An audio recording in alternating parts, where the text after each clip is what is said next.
लेके आएगा आदमी ने, बड़ी मार मारेगा उस सबको, चाउमीन बनवाएगा आदमी यहाँ। ये दादा बुढ़ा गए हैं जी, बनतो आज दादा बिरयानी। इस साइड से ऑस्ट्रिया वगैरह से हमला करा, इस साइड से ब्रिटेन हमला कर दिया, और सब मिलके जर्मनी को मारे। हिटलर ने अपनी सेना को खड़ा करके, जो कहा गया था 1 लाख नहीं होगी 7 लाख फौज खड़ा कर दिया। हिटलर ने ग्रेनेड बनाना चालू किया, तोप, टैंक, पनडुब्बी, पानी वाली जहाज सब बनाया।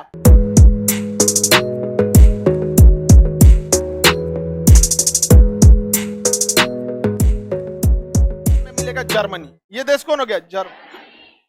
जर्मनी। जर्मनी को एक्चुअली में कब्जा करना था रूस पर, लेकिन रूस इतना बड़ा है कि कब्जा करना बड़ा मुश्किल था। तो जर्मनी ने ना गेम खेला, किसके साथ? रूस के साथ। जर्मनी ने कहा कि जब हम पोलैंड पर हमला करेंगे ना, तो तुम चुप रहना, हम पोलैंड को हरा के पोलैंड तुमको दे देंगे, बदले में तुम हमें अनाज दे देना। समझ में आ गया? तो जर्मनी ने किस पर आक्रमण कर दिया, और रूस बदले में क्या दिया? अनाज, भर के अनाज दिया, क्योंकि रूस के पास बहुत बड़ा एरिया, गोदाम में गोदाम, कई ट्रेन गोदाम पहुंचा, 10 साल का अनाज भर लिया अपने यहाँ। कौन? जर्मनी भर लिया यहाँ पर। और रूस से कहा कि अब तुम पोलैंड को ले लो। तो रूस की पूरी सेना आई किसको लेने के लिए? पोलैंड को लेने के लिए। तो जर्मनी हमला कर दिया, हाँ, रूस पे हमला कर दिया, बड़ी मार मारा था रूस को, और रूस पूरी तरह से हार गया था। प्रथम विश्व युद्ध में भी बहुत बुरी हारा था, लेकिन रूस का साथ दे दिया मौसम। एक्चुअली इसको लगा था कि ठंडी आने से पहले ये जीत जाएगा रूस को। रूस की सेना को लग गया कि हमको जीतना बड़ा मुश्किल है, तो रूस की सेना पीछे भाग गई, इंतजार करने लगी किसका? ठंड का। और ठंड पड़ा तो जर्मन सेना जम गई बर्फ में, ऐसे बर्फ में जम गई। अब उसके बाद जर्मन सेना क्या हो गई? कमजोर पड़ गई।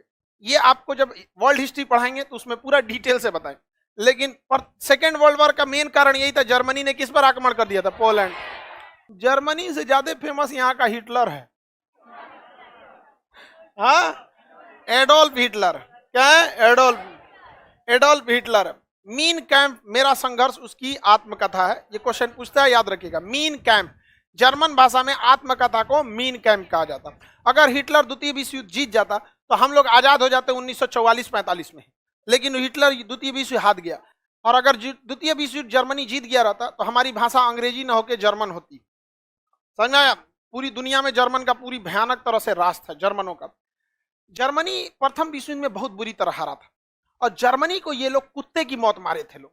फ्रांस इधर से हमला किया जर्मनी के ऊपर, इस साइड से ऑस्ट्रिया वगैरह से हमला करा, इस साइड से ब्रिटेन हमला कर दिया, और सब मिलके जर्मनी को मारे सब। और जर्मनी से को पकड़ के लाए सब उसके शासक को पेरिस की राजधानी, फ्रांस की राजधानी पेरिस में। और 1919 में पेरिस में वर्साई की संधि की। इस संधि में कहा गया कि फ्रांस और ब्रिटेन को जर्मनी को मारने में जितना खर्चा लगा है उतना जर्मनी वापस देगा।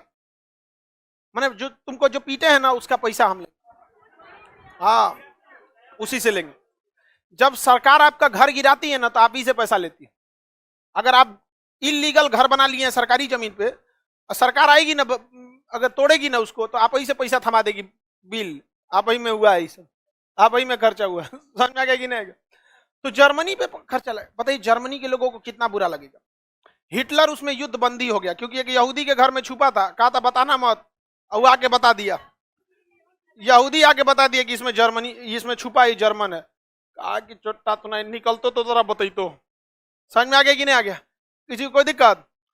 रेलवे वाले में जब कांड हुआ था ना, तो सोच रहा हमको कोनो ने तो साथ नहीं दिया, हम भी कहें कोई बात नहीं, हम भी हिटलर की कहानी पढ़े हैं। समझ में आ गया कि नहीं आ गया? अब जो हिटलर जो जब भड़क गया किसके ऊपर? ज्यूस। यहूदियों को इंग्लिश में क्या कहा जाए? ज्यू। कहा कि तोरा हम छोड़ेंगे नहीं, लेकिन क्या कर सकते, युद्ध बंदी था, जेल में था हिटलर, उसके बारूद लग गया था, आंख पे ब्लास्ट हुआ था ना, आंख पे बारूद लग गया, तो उससे कम दिख रहा था। वर्साई की संधि जब हुई तो कहा गया कि जर्मनी सारा पैसा देगा, और संधि में लिखवाया गया कि जर्मनी कभी भी एयरफोर्स नहीं रख सकता है, जर्मनी कभी भी नेवी नहीं रख सकता है, जर्मनी कभी भी पनडुब्बी नहीं रख सकता है, जर्मनी कभी भी 1 लाख से ज्यादा फौज नहीं रख सकता है, जर्मनी का सारा कोयला क्षेत्र फ्रांस का हो जाएगा। बताइए, यह दूसरी विश्व युद्ध के लिए एक निमंत्रण नहीं था? आप हिटलर को गरियाते ही उसके साथ क्या बीता था, आपने कभी सोचा है? यहाँ पर बहुत जर्मनी को बर्बाद किया। हिटलर को जब ये वर्साई की संधि पता चली तो हॉस्पिटल में इतना रोया था कि डॉक्टर ने लिखा था कि बिना दवा दिए इसकी आंख की रोशनी सही हो गई। इतना रोया था वहां पर। वो गाना है ना, इतना रोया हूं मैं याद करके तुझे, आंसुओं में मुझे डूब जाना पड़ा। हिटलर ने ऐसे रोया था। हालांकि ये सब तो लड़कियां को बेवकूफ बनाने के लिए लड़कवा कहता है, आंसू में डूब के मरेंगे। सोचा बच कैसे गया यहाँ पर, नहीं समझ में। लड़कियां सब वहां जाती, ओ माय गॉड कितना मानता है, पहिलका से भी ज्यादा मानता है। कि नहीं? बताइए ध्यान से, जर्मनी के साथ भेदभाव हुआ था कि नहीं हुआ था? हिटलर निकला जेल से, मीन कैंप वगैरह लिखा, आया सेना में भर्ती हुआ, सेना में योग्यता के दम पर ऊपर गया, और वहां पर जब ऊपर पहुंचा तो वहां पे वाम हिंडनबर्ग जो वहां के प्रेसिडेंट थे, वाम हिंडनबर्ग को साइड किया, उनकी मरवा दिया यही। अरे उनकी एसेसिनेट हुआ था। वो लोग बड़े बड़े प्रधानमंत्री राष्ट्रपति मरते नहीं, साइडे लगवा देता। हमारे ये शास्त्री जी, लाल बहादुर शास्त्री, क्या ऐसे थोड़े हुए थे, उनके साथ भी बहुत बड़ी कॉन्स्पिरेसी थी। वाम हिंडनबर्ग गए, इसने क्या किया, आपातकालीन में शासन संभाला और संविधान में संशोधन कर दिया कि सेना के हाथ में ही सब कुछ रहेगा। और हिटलर ने पूरी देश के लोगों से कहा कि क्या तुम्हारा खून नहीं खौलता है कि तुम्हारे देश का कोयला तुम्हारा दुश्मन ले जा रहा है? तुम्हारे पास किस चीज की कमी है कि तुम एयरफोर्स नहीं रख सकते हो? तुम्हारे अंदर क्या वो जुनून नहीं है जो तुम नेवी के युद्धपोत संभाल सकते हो? पूरी देश की जनता हिटलर के क्या हो गई, साथ। हिटलर के पूरी देश का साथ हो गया। हिटलर ने सबसे पहले एयरफोर्स बनाया, हिटलर ने सारा नेवी बनाया, लोग कुछ नहीं बोले। हिटलर ने अपनी सेना को खड़ा करके, जो कहा गया था 1 लाख नहीं होगी 7 लाख फौज खड़ा कर दिया। हिटलर ने ग्रेनेड बनाना चालू किया, तो टैंक, पनडुब्बी, पानी वाली जहाज सब बनाया। जब सब बना लिया ना, तो फ्रांस को 1 दिन में कब्जा कर लिया। 1 दिन में फ्रांस के राष्ट्रपति भाग रहे थे, ट्रेन में पकड़ के उतारा, ट्रेन में से उतर, प्लेटफॉर्म पे बैठा के साइन कराया था कि जर्मनी से तुम जितना कोयला ले गए हो वो 10% ब्याज से वापस कर दो। तो 20 सालों तक जितना कोयला ले गए थे ना, उतना वापस किए थे 10% के ब्याज। और जिस वर्साई की संधि में उठ के जर्मनी को सताया गया था, हिटलर का यही है ना वो महल, वर्साई का महल, अब फ्रांस को बताता है, धो के मारा था फ्रांस को। फ्रांस को बचाने के लिए आई थी इंग्लैंड की सेना। इंग्लैंड की सेना को चारों ओर से घेर लिया था जर्मनी ने।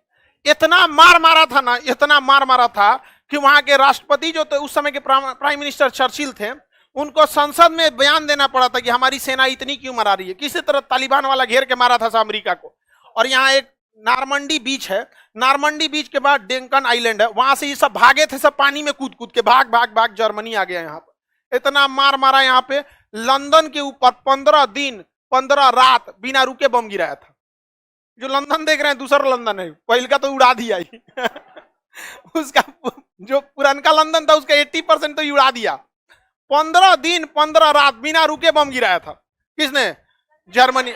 इतना मार मारा जिसका कोई हद नहीं रहा। नीचे ऊंचे सब जना को चौपट कर दिया। यहाँ पे इधर पोलैंड को मार दिया। तो नीचे में एक तो था इटली, इटली का शासक था डोमिटो मुसोलिनी, बैल था ससुराई, पागल था। यहाँ पे देखिए, युद्ध परिस्थितियों के हिसाब से होना चाहिए, शौक से नहीं। जर्मनी युद्ध परिस्थितियों के हिसाब से कर रहा था। और डोमिटो मुसोलिनी कह रहा है कि जो पुरुष युद्ध नहीं लड़ा वो बांझ महिला के समान है। कोई बात है? बांझ महिला उसे कहते हैं जिसके बच्चे नहीं होते हैं।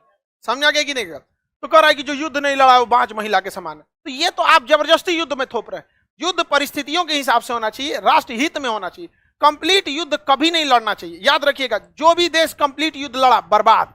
रूस कंप्लीट युद्ध लड़ा बर्बाद, जर्मनी कंप्लीट युद्ध लड़ा बर्बाद, फ्रांस कंप्लीट युद्ध लड़ा बर्बाद, ब्रिटेन कंप्लीट युद्ध लड़ा बर्बाद, अमेरिका टुकुर टुकुर खाली बम गिरा रहा था, जापान पे परमाणु बम, यहाँ पे बम, कभी कंप्लीट युद्ध नहीं लड़ा है, अभी भी है। चाइना कभी कंप्लीट नहीं युद्ध लड़ा है, अक्सर बस गलवान घाटी में घुसता है, फिर तनी मनी करके भाग जाता है। पता है कंप्लीट युद्ध करेंगे तो बर्बादी आपकी फिक्स है। समझ में आ गया कि नहीं आ गया? और वो गया जमाना 1962 का, ये 2022 है। समझ में आ गया कि नहीं आ गया? यहाँ पे उस समय फौज के पास उतनी टेक्नोलॉजी नहीं थी, पैसा नहीं था, ये अलग बात था। आज के समय में हम ही लोग पहले फरिया लेंगे, आओ चाय चुई करेगा, 4 फीट का तो होबे करता है सर। अरे पकड़ के सोचा चढ़ के ऊपर बैठ जाना है, नहीं समझा? करना थोड़ी है, मुड़िया पकड़ के कूद जाना ऊपर है, इतनी चुकी होबे करता है सर। यहाँ क्या हो चिंग चैंग खत्म कर, इतनी रहता है सर। यहाँ बात करें आप, लेके आएगा आदमी ने, बड़ी मार मारेगा उस सबको, चाउमीन बनवाएगा आदमी यहाँ।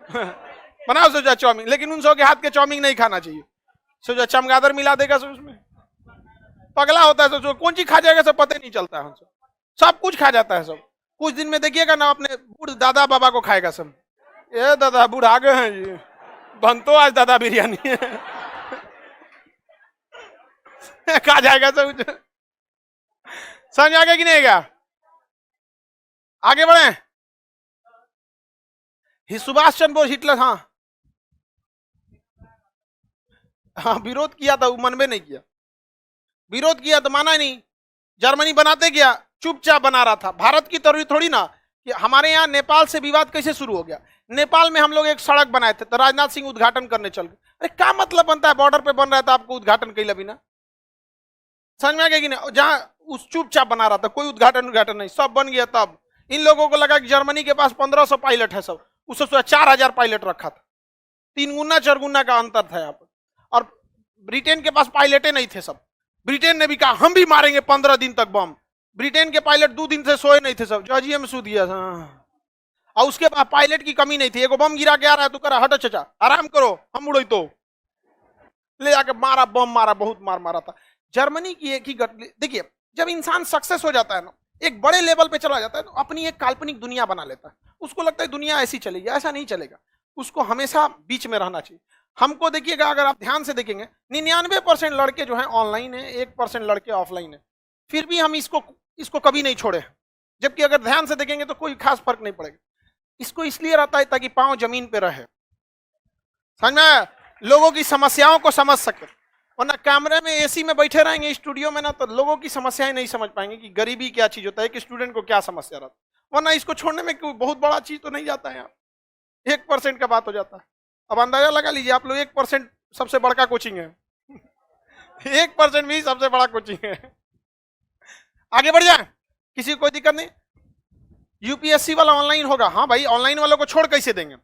हर चीज ऑनलाइन होगा, आपको छोड़ नहीं सकते हम लोग। आप